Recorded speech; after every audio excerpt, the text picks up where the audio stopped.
त्यानुसार ते कारवाई करतील आणि पुढची जी प्रोसिजर ती कंप्लीट. काय सांगाल तुमचं ताई? तुम्ही म्हणताय लिगल आहे सगळं, कसं आहे जरा सांगा ना. वकील बोलते. तुम्ही म्हणता सगळं लिगल आहे. याच्यामध्ये ना महानगरपालिकेचा टॅक्सेस वेळोवेळी प्रॉपर्टी. तुमचं नाव सांगा पहिल्यांदा. माझं नाव आहे ॲडव्होकेट सुश्रुत कांबळे. मी या ओनरचा वकील आहे. सदर संदर्भात बार मालकाच्या बार मालकाच्या सदर संदर्भात महानगरपालिकेकडून गेल्या महिन्यात आम्हाला नोटीस आली होती की सदर जागेमध्ये काही स्ट्रक्चरल चेंजेस करण्यात आले असतील तर त्याबाबत तुम्ही तुमचं लेखी म्हणणं आम्हाला कळवावं.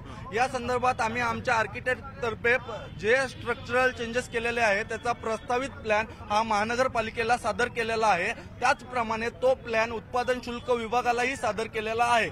आता सध्याची जी कारवाई त्याला मान्यता मिळाली का? त्याला अजून मान्यता मिळालेली नाही आहे. मग प्रशासन म्हणू शकतं इलिगल कन्स्ट्रक्शन. जर प्रशासनाला तसं वाटत असेल इलिगल कन्स्ट्रक्शन असेल तर त्यामध्ये प्रशासनाला काही पूर्वसूचना आणि नोटीस देऊन तुम्ही ते काढून घ्या असा आदेश देण्याचा अधिकार. तशी या प्रकारची कोणतीही नोटीस आम्हाला जी कारवाई चालू आहे ती आज सकाळी टीव्हीला मिळालेल्या बातमीनुसार मुख्यमंत्र्यांच्या आदेशानुसार ही कारवाई सुरू आहे. आणि जर असंवैधानिक असेल तर याबाबत आम्ही महानगरपालिकेचे जे बांधकाम खात्याचे असतील किंवा आयुक्तांचे असतील यांच्या मार्फत त्वरित उद्या सकाळीच माननीय मुंबई उच्च न्यायालयात दाद मागणार आहोत.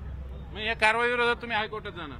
जर त्यांनी अजून तर कारवाई काही केलेली नाहीये. आम्हाला तर प्रथमदर्शनी इथं कारवाई दिसत नाहीये. महानगरपालिकेचे अधिकारी आतमध्ये गेलेले आहेत. परंतु जर त्यांनी काही अवैध कारवाई केली तर आम्ही त्या विरोधात हायकोर्टात जाणार आहोत. हे वकील होते बार मालकाचे विठ्ठल कामत यांचे कांबळे म्हणून. त्यांनी सांगितलं की आतमध्ये काही स्ट्रक्चरल चेंजेस केलेले आहेत आणि त्या संदर्भात पालिकेला आम्ही प्रस्ताव पण दिलेले ते मंजूर करावे म्हणून, पण पालिकेने आणि उत्पादन शुल्क खात्याने त्याला मंजूर दिलेलं नाही. त्यामुळे पालिका ती गोष्ट ध्यानात घेऊन आतलं जे स्ट्रक्चरल चेंजेस आहे ते अनधिकृत ठरवून ते पाडू शकते. आज बघूया आता नेमकं प्रशासन आणि पालिका नेमकं काय करते ते. बाहेर समोर आल्यानंतर समोर होईल, पण यांचा दावा आहे की आत कुठलंही इलिगल बांधकाम नाही. आम्ही परमिशन मागितलेली. चंद्रकांत, अपडेट घेत राहू. तुर्तास धन्यवाद या संपूर्ण आढाव्यासाठी.